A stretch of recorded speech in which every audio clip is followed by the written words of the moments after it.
So, Simon, we're 5 months on since the Supporters Trust voted comprehensively to support your takeover of the club. Yeah, How would you assess your first 5 months? really, really good. I've enjoyed it. I think it's important to remember where we were back in May. The football was as bad as it's ever been, probably, and the commercial operations weren't great either. So that's why the Supporters Trust accepted my ambitious proposal, which was put forward in May.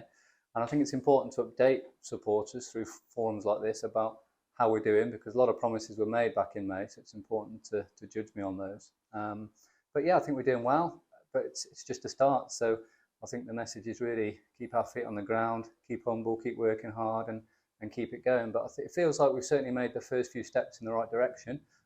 People are enjoying it. That was part of the plan, just to get some smiles on people's faces. And just from being around the grounds, people are genuinely enjoying it now, from the directors to the team to the supporters. There's smiles on faces, and we're enjoying it. And it feels like we're all pulling together, the supporters trust, the volunteers, the playing staff, the fans. It feels like we're all on this journey together now, and we've got an ambitious plan of where we want to get to, and we're all pulling together. So it feels good. Just got to keep it going. The first of those priorities or pledges that you set out was around the first team. At the time of recording, we're 6 points clear at the top of the Hellenic League with a game in hand on our nearest rivals. How do you sum up those first 2.5 months of the season? Again, brilliant. I think that was priority number one, to be honest, because that's where everything cascades down from in a football club. I think if you can get the first team right, then everything else can follow. Um, the first part of the investment was to invest into the playing team and give Chris an increased budget, which we did in the summer. And Tim and I sat down with Chris in the summer with that budget and set out our ambitious plans. But it's all right having a budget, you've still got to deliver it. I think Chris deserves a lot of credit. He's put together a really good squad. His recruitment was good, and ambitious, like we asked for it to be. But then again, football's not won on paper. You've got to go out and do it on the pitch. And to be fair, this season I think they've been absolutely fantastic. I think Chris, Clayton, and Ryan deserve enormous credit for what they've put together there, as do the players. The team spirit seems excellent from being around it. The football that they're playing is superb. The results are obviously brilliant. So I think let's give them a lot of credit for what they've done. But again, it's really early days, third of the way through the season. Nothing's won in October, so keep our feet on the ground, stay humble, keep working hard, and keep driving it forward. But yeah, I think it feels like the first team has certainly turned a big corner, and we've just got to keep it going, really. You mentioned in one of your first ownership updates that a number of the new signings made at the start of the season were local Worcester-born players. Since then, we've added even more local talent, players like Kyle Belmonte, Jamie Insel, and Brad Birch, alongside the signings from the start of the season. Liam Lockett, Kyle Evans remaining with the club. The list goes on. How important is it for you that this ethos continues under your ownership? I think it's really important. I think the fans relate to local players. That was one of the things that they were saying to me in the summer. We want some local lads playing, and again, Chris has delivered that. And I think you see that in the relationship between those players and the fans, and then that cascades down. And I think it's absolutely fantastic to see. So yeah, absolutely, long may that continue. On the subject of local talent, you yourself are still involved in the youth section at the club, coaching our under 15s. How important is this area of the club, and what's your assessment of the youth setup currently? Really important. I think the youth section of any football club is hugely important, and bringing those players through that you've mentioned there is vital. Um, we've got a lot more work to do on the youth. To be honest, we've got a collection of a lot of really good teams, but we need to streamline it and turn it into an academy and improve facilities and do a lot of work on that. But we've certainly got a good setup of some good coaches and some good players, and there's also a lot of work going on with Chris and Tim to really sort of link up that pathway at the top from 16s to 18s. Sean's doing some good stuff there, and then into the first team. So yeah, a lot more work to do, but there's certainly some good players around the youth setup, and the future's bright for sure. Brilliant.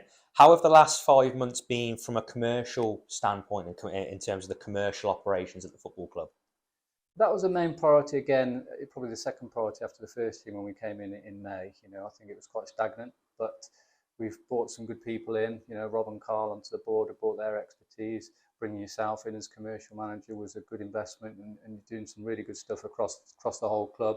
Commercial partnerships, sponsorships up by over 100%. A lot of interest from local businesses wanting to partner with us and get involved, which is fantastic to see. lots of events like the golf day last week and the youth day, the family day and things like that, the Legends Day. Just some good activities, some good commercial operations, some good partnerships. And again, we've just got to keep that going really. And it's just the start. We've just got to keep those ambitious partnerships going. How similar has running a football club been to running your own business at SJL? I mean, they're obviously completely different things, but the similarities are there. I think you just got to get good people in, and set them out an ambitious vision, and let them crack on and get the job done. Really, it sounds simple, but that's the plan. And for those who aren't familiar with SJL Insurance Services, your business, and want to know a little bit more about your day-to-day job, what do you do in the business, and is there anything that you've learned that can be applied to the football club? So I started SJL when I was 23, a lot of years ago now. I'm at my mum and dad's spare bedroom, and we're now one of the largest insurance brokers in the UK, and we insure any type of business. So we specialise in business insurance, headquartered in Worcester, but with offices also in London and Bristol. And I think, the lessons, like I said, it's really just about getting good people in, and giving them the tools to go out and do the job, and drive things forward really. So similar model in a different field. Yeah. You've also mentioned about wanting to improve the match day experience for fans. And I know you've touched upon a couple of the things that have been happening recently with the Legends Day and the Youth Day that we've done at the football club. Do you think you've achieved that so far, and what improvements have been made and what's in the pipeline? Again, it's a recurring theme. I think we made a start, but we've still got a long way to go. Claines is our home, and it's great that we're back in Worcester. I think the people who brought us back deserve huge credit for that. And when you go around the country, there are a lot of worse facilities than Claines. So, I think Claines sometimes gets a bad press, but it's actually it's our home for now, and it's pretty good. And I think Paul Load has done a great job on the pitch. By the way, I think the pitch is absolutely fantastic. So, let's not be too defeatist about it. But there are improvements we need to make. We've done some of those. The corporate hospitality that you've got set up is working really well. And a few different things that we've put in place, but there's lots more to do. And to be fair, we're working really well with the WFA on that. We've had some good meetings with them, and they're really receptive to improving things for us, to give them their due. And we've got some big plans in the pipeline for the next 6 to 12 months of how we can improve the matchday experience at Claines Lane that we're collaborating on between us and the WFA. So hopefully you should get some more news out on that soon. I imagine the question that you get most from City supporters at matches is around your vision for the club, and in that, a new permanent long-term home for the football club. Has this been a focus for you since taking over? Yeah, I mean, like I said, Claines is our home for the short to medium term. We're happy there, but I don't think we should be ashamed of saying that our long-term goal has to be to have our own home, so that we can monetize it 7 days a week, get the youth in there. That has to absolutely be an ambition, but obviously, as anybody connected with City will know, that's not a quick fix. So more of a long-term project.